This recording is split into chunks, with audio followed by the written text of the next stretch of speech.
Schefter, we're always the ones asking you the questions. This morning, I want you to ask the questions. What are your 3 big questions going into tomorrow night? Well, the first one would be, Greeny, how many quarterbacks wind up going in round 1? Here's the thing. There are teams that need quarterbacks at 1, 2, and 3 in the draft. Maybe 6 with the New York Giants. Then again at 11 with Minnesota, 12 with Denver, 13 with Las Vegas. That's 7 in the first 13 that have some type of quarterback need. That doesn't even include the Seattle Seahawks, potentially the Los Angeles Rams, the Dallas Cowboys, and others. So the demand for quarterbacks exceeds the supply, which should drive up the number in the first round.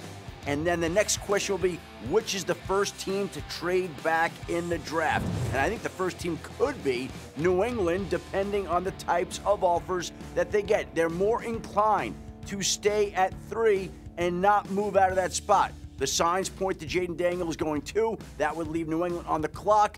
They might like Drake Maye. They might like J.J. McCarthy. Certainly Minnesota would like to get one of these quarterbacks as well. And so we'll see how that shakes out, with the Patriots being the first potential trade back, the Cardinals at 4, a potential trade back, and the Chargers. And then what's the connection between Drake Maye and J.J. McCarthy? Greeny, here's what I would say. Right now, it certainly seems like these 2 quarterbacks are destined to wind up in one way or another with New England and Minnesota. Minnesota and New England, whichever way you want to slice it up. Does Minnesota get up to 3 or not? Does New England stay at 3 or not? Does New England take Drake Maye at 3? Does it trade back and try to get J.J. McCarthy? It feels like those 2 teams are vying over those 2 particular quarterbacks, and we will get to see how this all shakes out once you arrive to Detroit and we get going tomorrow night. Yeah, I'll be there. RC will be the whole crew. We're coming out after the show today. But let's talk more about Maye for a minute, because a team you did not mention in that is the Giants. And our Giants reporter, Jordan Renan, on his podcast, went through a scenario in which the Giants could be in play for Drake Maye.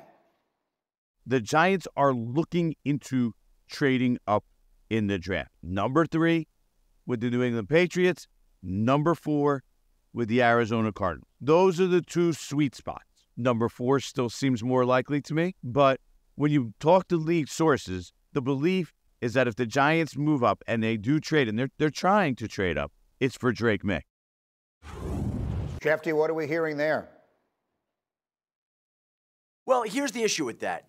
The Giants would have to trade up to get to number 3. I don't think Drake Maye is going to be on the board at number 4. So 4 becomes a moot point, and I think it limits the Cardinals' leverage some. So we're talking about 3, and Minnesota also is going to want to get up. And which is the more desperate quarterback team, Minnesota or New York? I would say Minnesota. Which is the team that has an extra first-round draft choice? Minnesota.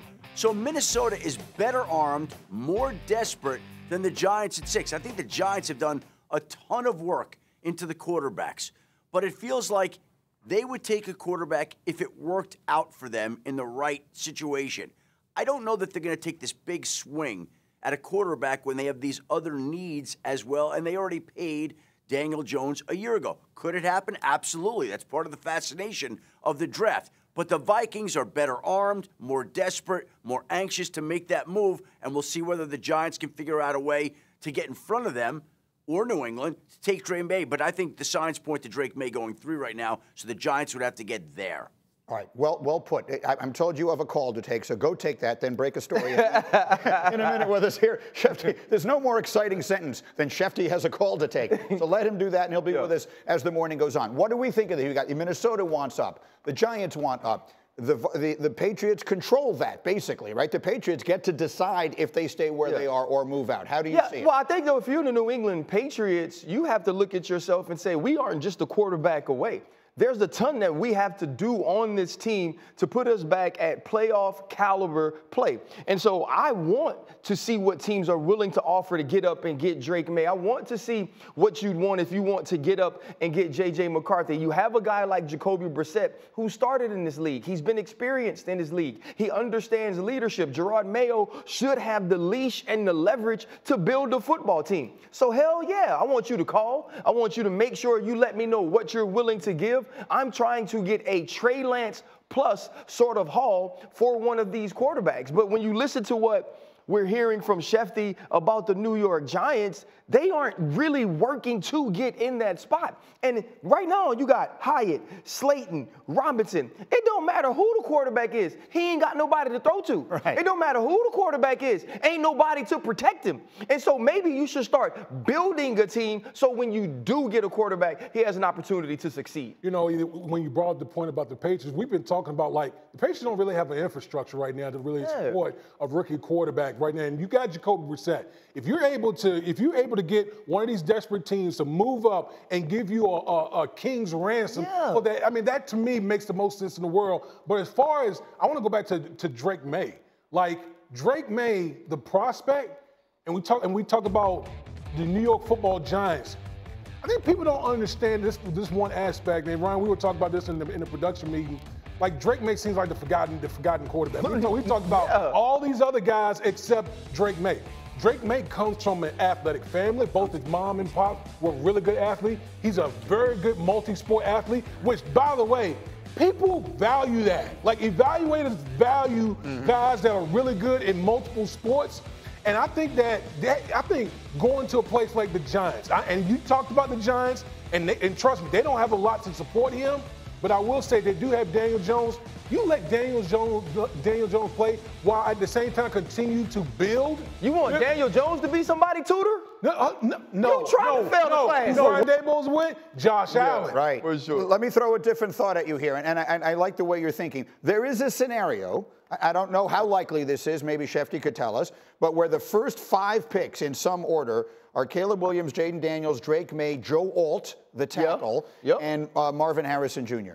That would leave the Giants choosing between taking the quarterback, J.J. McCarthy, or taking wide receiver Malik Neighbors, who people love out of LSU. If you're there, which one do you do? To me, you take wide receiver Malik Neighbors. Now, I think we have not the quarterback. Not if the quarterback. He falls to not you. the quarterback. You gotta love the quarterback, right? The last time this team picked at 6, Daniel Jones was sitting there, and they picked Daniel Jones because that's the quarterback that they had to take. That's the quarterback that they settled on, and that's the reason you're in this position again. Let's not let history repeat itself. People say that success leaves footprints. Well, you know what else? Failure leaves chalked out bodies, right? So let's make good decisions based on what we've seen in our history. If the quarterback's your guy, you get him. If he's not, you pick a good player at that position. I think that's could be a linchpin. The biggest thing Ryan said is, like, you got to love that guy. Yeah. Like, you got to love the guy. You got Maserati Marv or Malik Neighbors? I have Malik Neighbors, and I know people are going to say that he's an LSU homer, but I've watched this kid progress throughout his career at LSU. Think Amon-Ra St. Brown with 4.35 speed. Think about Jamar Chase, whose measurables are extremely close to Malik Neighbors. The way that this kid can move and is positionless as you use him at the wide receiver position is going to be big for any team that drafts him in his rookie season. All right, Schefter, you said these 2 quarterbacks are going to be considered together. Who you got, Drake Maye or J.J. McCarthy? I got Drake Maye. And listen, one, because I've seen Drake Maye carry a team. I saw the North Carolina Tar Heels put the football in his hands and say, we are only going to go as far as you can take us. And I do believe he has the most untapped potential of any quarterback that's in this draft. He seemed to be the forgotten man from a sense of the media standpoint, but I know teams are very high on his talent and his upside. And then how about the top 2 in most people's opinion? Caleb or Jaden, who you got? Caleb Williams. Listen, Caleb Williams, from the time that he took over for Spencer Rattler when he was at Oklahoma, has been an absolute star. He's gone above and beyond the X's and O's, and I believe he's made Lincoln Riley look better at both Oklahoma and USC. This kid can make every throw on the field, and then there are some throws that only he and maybe Patrick Mahomes, Josh Allen can make. Well, everyone has weighed in on that decision, but ultimately there's only one person whose opinion matters, and that is Ryan Poles, the general manager of the Bears. And he was talking this week about what has his team leaning towards Caleb as they make that decision. Came across as a really good teammate, easy to talk to, down to earth. You know, we've talked through this process about the whole Hollywood thing. He's all ball, wants to work, wants to get better, wants to win as a team. That's the number one thing for him, on top of being successful. I think the biggest thing is, like, does he fit in our culture and what we're trying to do? And all signs were that he does. So that was positive. So, look, we all know that that's the direction that one is going. Yeah. You had him on the pivot recently. Yeah. Give me the one thing that stood out the most to you. Maturity. And I feel like we've been trying to make this kid immature. We've been trying to make this young man someone who couldn't lead a locker room. He was so self-aware. He understood perceptions and how he could move with his actions in order to affect those things. This is also a young man that had his own apartment in high school. We've never heard of Caleb Williams doing things late nights that he shouldn't be doing things away from the football field that he shouldn't be doing. And I think we've built this narrative up about him that he isn't the sort of person that could fit in with professional football players. And I believe that's absolutely wrong. The other thing that stood out to me, he said in the 8th grade, he went to his father and said, I want to be a quarterback. I don't want to play all these other positions people try to make me play. He said from that point of his life, he had a regimen, whether it was nutritionist, whether it was training, a certain way that he had to work and live in order to be where he is. He was prepared for this moment, and I believe that matters. What do you think of this? It's a huge situation here because there are a lot of quarterbacks in this draft.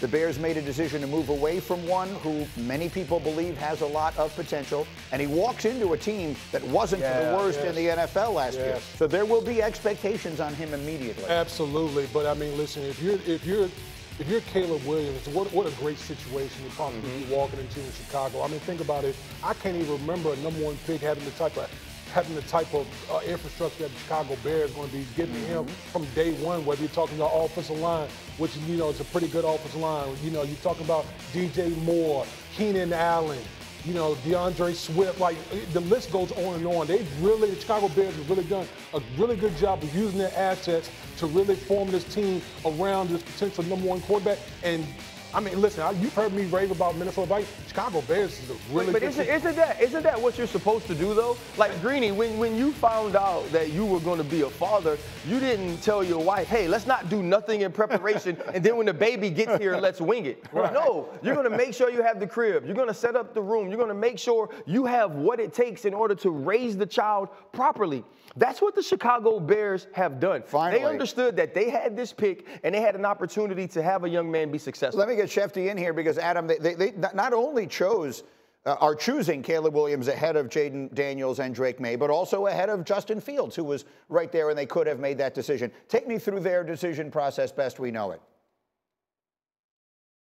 Well, listen, I think the Chicago Bears felt like it was time to move forward, and you had to make a decision on Justin Fields where basically it's a situation where there's a fifth-year option that you have to pick up or not pick up, and it's $25 million, and the Bears were not going to do that, and so they traded him to the Pittsburgh Steelers because they wanted to give him a fresh start. Pittsburgh was interested in him. He was interested in Pittsburgh, and they decided to give him that start competing with Russell Wilson. Oh, by the way, the Steelers aren't expected to pick up the fifth-year option, so that means that Justin Fields and Russell Wilson both will be in the last year of their deals in Pittsburgh.